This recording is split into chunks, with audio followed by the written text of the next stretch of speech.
Hello po, online world. Ito po yung ating mga empty can ng botany gas. Ayan po.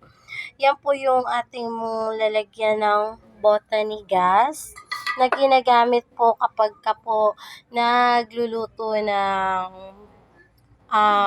yung samyup po. Nagsasamyupsal, ayan.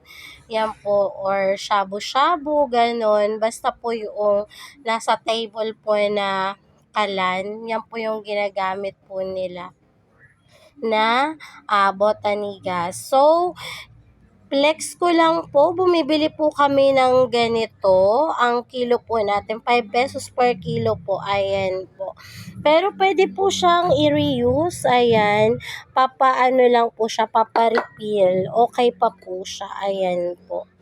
So, ayan, flex ko lang po. Baka meron po kayong empty na ganito, botany gas can. Ayan po. Binibili po namin siya 5 pesos per kilo po. Pumipick up po kami around Nueva Ecija, boundary po ng Tarlac, boundary po ng Pampanga, boundary po ng Bulacan, boundary po ng Pangasinan, at boundary po ng Nueva Vizcaya. That's all for today's video. Flex ko lang. Thank you for watching. Bye-bye!